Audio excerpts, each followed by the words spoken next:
புதுச்சேரி அரசு மகளிர் மற்றும் குழந்தைகள் மேம்பாட்டுத் துறையின் கீழ் இயங்கும் அங்கன்வாடியில் காலியாக உள்ள 344 அங்கன்வாடி ஊழியர், 274 அங்கன்வாடி உதவியாளர் என மொத்தம் 618 பணியிடங்கள் நிரப்பப்பட உள்ளது. 12ஆம் வகுப்பு தேர்ச்சி பெற்ற புதுச்சேரியை சேர்ந்தவர்கள் www.py.gov.in என்ற இணையதளத்தின் மூலம் விண்ணப்பிக்கலாம் என தெரிவிக்கப்பட்டுள்ளது.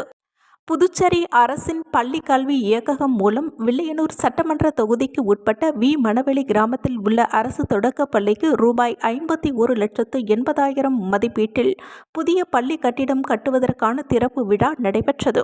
விழாவிற்கு தொகுதி சட்டமன்ற உறுப்பினரும் சட்டமன்ற எதிர்க்கட்சித் தலைவருமான சிவா தலைமை தாங்கினார்.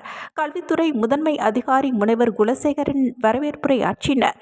இயக்குநர் அமன் சர்மா முன்னிலை வகித்தார். இந்நிகழ்ச்சியில் கல்வித்துறை அமைச்சர் நமச்சிவாயம் சிறப்பு அழைப்பாளராக கலந்து கொண்டு புதிய பள்ளி கட்டிடத்தை ரிப்பன் வெட்டி திறந்து வைத்தார். அரியங்குப்பம் தொகுதிக்கு உட்பட்ட அரியங்குப்பம் மேற்கு வானவில் நகரில் வடிகால் கால்வாயில் RCC வடிகால் கட்டுமான பணிக்காக பொதுப்பணித்துறை நீர்ப்பாசன கோட்டம் சார்பில் ரூபாய் 1,23,00,000 திட்ட மதிப்பீடு செய்து அதற்கான பணி தொடங்குவதற்கான பூமி பூஜை விழா நடைபெற்றது.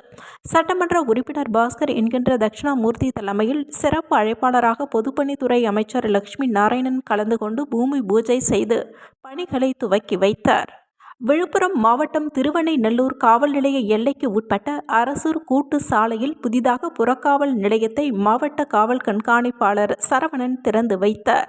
தேசிய அளவிலான பளுதூக்கும் போட்டியில் புதுச்சேரி அரசு கல்லூரி மாணவர் விஷால் தங்கப் பதக்கம் வென்று சாதனை படைத்துள்ளார். ராஷ்டிரியஸ்வம் சேவக சங்கத்தின் விஜயதசமி விழா பாகூர் மணிக்கூண்டு அருகில் நடைபெற்றது.